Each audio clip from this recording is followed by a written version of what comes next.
It turns out that when coffee is fermented, which almost all coffee is, toxic mold will grow. And when it grows, it leaves behind something called a mycotoxin, or a toxin similar to penicillin. It doesn't take very much to have a big effect on the body. In fact, penicillin is also a toxin from mold. So when you drink your coffee, you're getting a dose of something called ochratoxin A. Now, most governments around the world, China, Japan, Europe, and most of South America, put limits for how moldy coffee can be for their population to drink it. The US and Canada have no limits. So when it's illegal to sell it in China, they'll send it to the US, we'll drink it, and then an hour later, we feel jittery, cranky, we want sugar, and really, it has all kinds of systemic inflammatory effects. That sounds like a good business practice to me. It's a great one, because then you can put more extra sugar, caramel, frappa, whatever in your thing, and maybe we could just clean up our coffee act here in the US. Why do other governments regulate this and ours doesn't?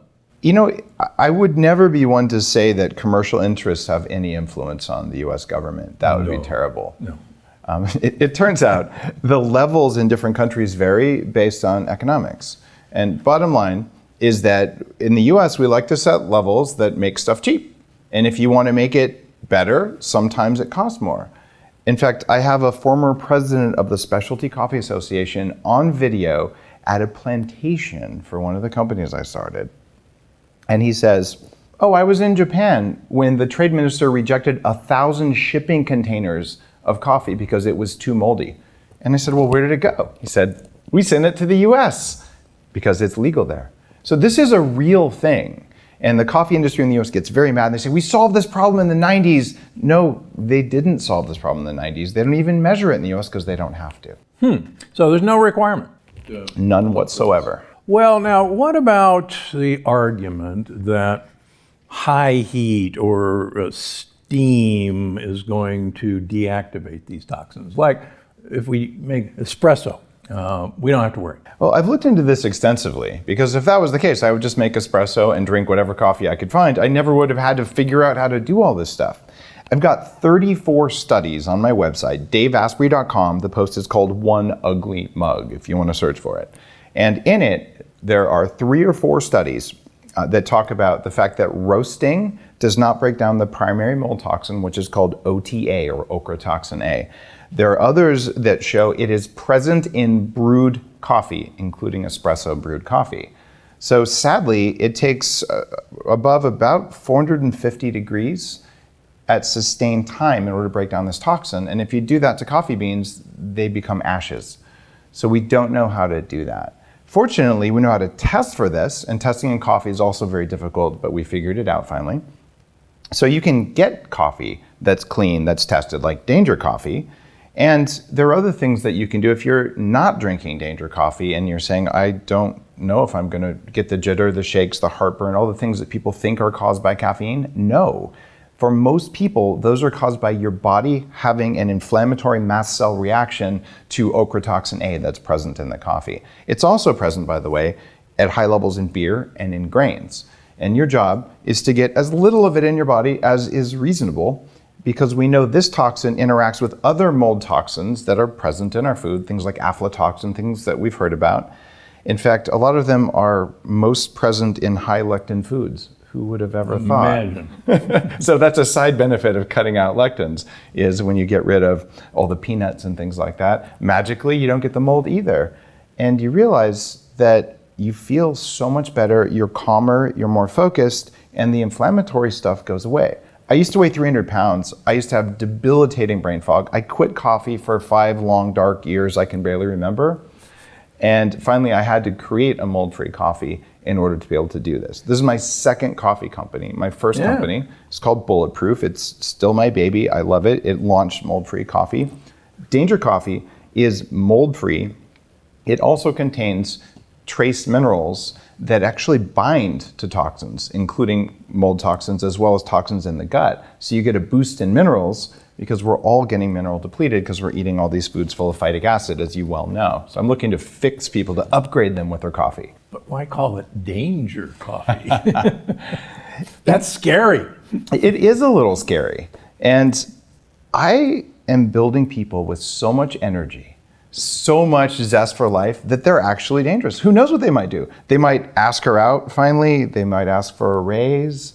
They might say no to eating junk food. They might say no to something that's wrong. So I want people who are like, I am full of power. I will do the right thing. Those by definition are dangerous people. I want peaceful, kind, dangerous people. That's what I'm surrounding myself. That's how we're transforming society. So everyone can handle their own stuff. Okay, all right, I'll buy that. You know, you mentioned high temperature. Back when I was a surgeon, we would actually make coffee in the autoclave where we sterilize things. So I'm going, wow, we were way ahead of our time. You were. We were destroying mycotoxins in the autoclave. So yeah, no, folks, don't do that at home. All right, now I see that we're having dark roast, and I've got I warned you that I was going to call you on this. You and I both know that the roasting process, interestingly enough, lowers the polyphenol content of coffee. And you and I both want the polyphenols from coffee and elsewhere. And we know that the darker the roast, the more the polyphenols are inactivated, destroyed. Yep. I love dark roast coffee, but I, quite frankly, don't drink it anymore. I drink medium roast. We talked light roast is probably really smart to drink, but it tastes terrible. Yeah, not worth it. Yeah, so medium roast works pretty doggone good. So why dark roast? I believe somewhere in the medium to medium dark has the most benefits. We've got a dark roast out because so many people have been trained to enjoy dark roast coffee. That's because you can take coffee from anywhere in the world with any toxin level, you can burn it to an even amount, and you can standardize the flavor profile. At any one time, the largest coffee company in the US with a green logo has about $800 million of coffee in inventory, and they have to make it taste the same, even if it grew in a different region. And the way you do that is you just get it really nice and dark. So if that's what people want, dark coffee is good for you. I just think medium roast is better for you. And with a high quality coffee, and this is very high-end coffee, it's ultra clean, it's lab tested, it's got the minerals that are built into it. And so why would you want to burn it? But some people just like it that way. So I'm willing to help them drink coffee, because you got to say drinking dark roast coffee versus no coffee, dark roast coffee still has way more benefits than just water. True. Yeah. So that's why. Okay. There is this certain very large coffee company that have had their polyphenol content analyzed, and it's kind of almost undetectable in chlorogenic acid. It's funny because when you roast more, chlorogenic acid goes down, which is one of the primary reasons that you drink coffee. There are many others, but it's a good one. The thing though, as you roast it darker, caffeine also goes down. So a dark roast is lower in caffeine, and some people like that effect of it. There's also acrylamide. Now, people would think, oh, acrylamide is a probable cancer-causing toxin, and if you have less of this in your coffee, that would be a good thing. And dark roast has less of it because, surprisingly, even though it's more roasted, it burns off some of the acrylamide when you do that. But here's the thing about acrylamide in coffee. For years, the state of California would torture coffee companies by making them put a sticker on that said, warning, this contains a carcinogen. The amount of acrylamide in a cup of coffee is so tiny that if you drank a cup of coffee every day for a year, you would get less acrylamide than you get from one piece of toasted rye bread. Don't eat rye bread. That's right. Right. Don't eat rye bread. Don't have toast. Exactly. Okay, one last thing on brewing, since we're kind of on brewing. Oh, yeah. There's a lot of talk that coffee raises your cholesterol levels because some of the acids in coffee are known to increase cholesterol production in the liver, and that a paper filter will help with that. And that we all, even if we say like espresso, we should take our espresso and pour it through a paper filter before we drink it so we don't raise our cholesterol. What say you? Well, given that cholesterol is what all of your sex hormones are made out of, and that you need it for life, there's a great argument for lowering your cholesterol. Oh, wait. So here's what's going on. The two compounds in question are called caffestrol and cowahol. Actually, it might be caffestrol. There's probably an R at the end. Yeah, Caffestrol, thank you. And cowahol. And I've looked into the research on these. Now, they can, in some people, raise cholesterol, but not oxidized cholesterol, and not the small particle size if you're into particle size.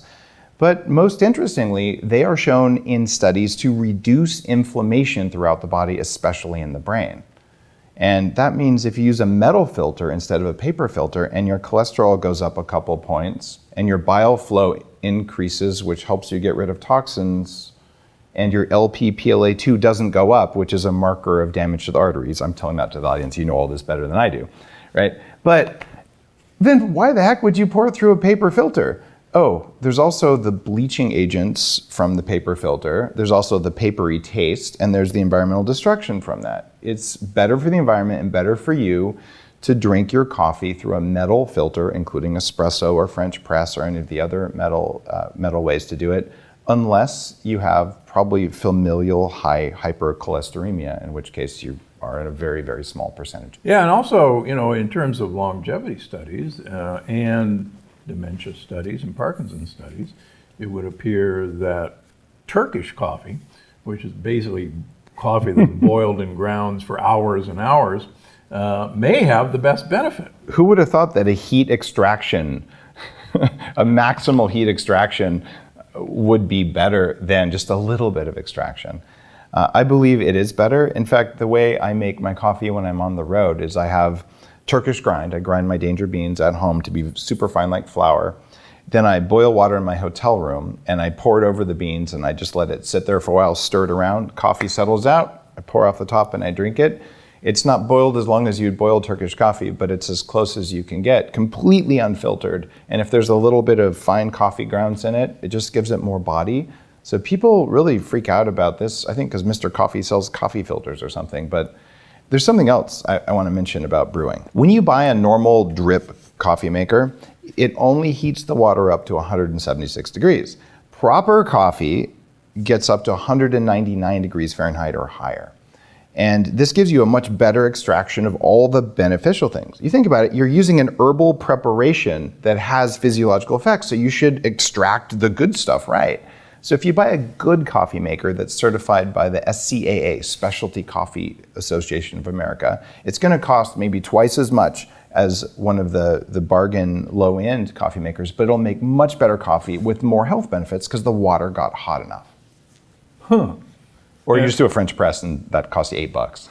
I was going to say, are you an investor in the Specialty Coffee Company of America? No, this is an industry trade group that goes for high-end coffee. So not an investor at all. This is it's like a management body to make sure that high-quality coffee actually is high-quality coffee instead of street-grade coffee. So it's more of a certifying agency. Yeah, yeah, but there isn't even a business model. I think it's just like everyone pays some amount of money to be a member. It's not a big business. Probably not. All right. Anything else we should know about coffee before we go on? There is. Okay. It turns out that fat enhances the absorption of polyphenols. And I know that's news to you, right? So if you were to, I don't know, take a shot of olive oil, which has its own polyphenols, and then drink your coffee, or you were to blend fat into your coffee, the good fats, magically, you're going to get even more benefits from your coffee. And one of the reasons is polyphenol absorption. Another one is the pharmacokinetics of caffeine, by the way. Caffeine. Oh, wow. On my arm is a tattoo if you're just listening.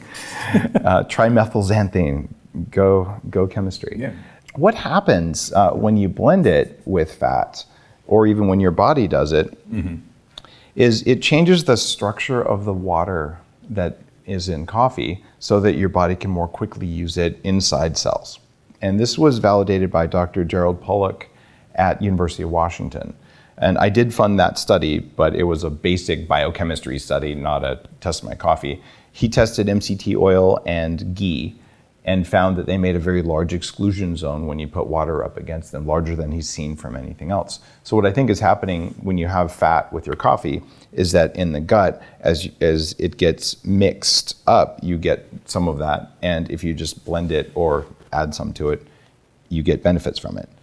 But if you add heavy cream to your coffee, the amount of protein that you get from cream, or even worse, milk, is sadly enough to bind to the polyphenols. And there are multiple studies that show that milk cancels out the benefits of all those good polyphenols. That's why Brits who put milk in their tea have 3 times the stomach cancer that you would predict given the amount of tea they drink. It's because they're canceling out their tea with milk. No, it's absolutely true. You're just doing yourself a huge disservice by picking up a latte or even a cappuccino. In fact, smart Italians will have a macchiato with just a tiny bit of foam instead of a cappuccino, or a latte is the worst thing you can do. It really is the worst thing you can do. And I love it that you know all these details. You're the only medical doctor that I know who's got all these tiny little details about it, because it matters, right? If you're gonna do something every single day, when I was young and a lot heavier than now, I would have a triple shot extra hot latte from the Green Coffee Logo company, and I'd drink it every day, and the caffeine was doing me some good, but man, that milk was not doing me good. It was making me really tired. And when I realized, gee, maybe I should stop doing that, I got more benefits from my coffee, and well, I feel a lot different. There you go. Well, and it is fascinating that the casein molecule will absolutely bind to polyphenols, and it unfortunately doesn't let go of them. No. There are other protein molecules, particularly in plants, that may also bind polyphenols, but that may be a reversible binding, and that the polyphenols are released by bacterial digestion of the polyphenols. So just because you may want a color in your coffee that happens to be white, something like coconut milk is probably vastly superior to whiten your coffee. It's my recommendation, one without carrageenan, which tends to open holes in your gut lining. There's all this stuff. I just did a video on Instagram about oat milk. Oh. Seriously, it's a tiny bit of oats blended in water, and they sell it to you for $5 or $6 and tell you it's healthy. And the oats have their phytic acid and all the bad things they do. That's not what you want to do to your coffee. No, and oats have a protein molecule that cross-reacts with gluten. Mm-hmm. And I can't tell you the number of people that oatmeal in their oat milk is one of the reasons they have leaky gut. And when we take their healthy oat milk and oatmeal away from them, everything gets a whole lot better. They get better so fast. Also, if you're monitoring your blood sugar, like I'm doing right here, I've got a Dexcom blood sugar monitoring system, and I've been doing this for about 6 years now, where I periodically wear either on my arm or on my stomach, so it monitors my blood sugar. Oatmeal spikes blood sugar. Just go eat ice cream. I mean, if you're going to trash yourself, why would you choose oatmeal? Have a croissant. I mean, seriously, I'm not saying either one's good for you. I'm just saying you might as well enjoy. If you're going to smack yourself in the face, make it feel good. No, that's absolutely right. Yeah. If you enjoyed this episode of the Dr. Gundry podcast, you're definitely going to want to see this one. Coffee drinkers around the world have some of the longest health spans, have the longest brain health, best brain health,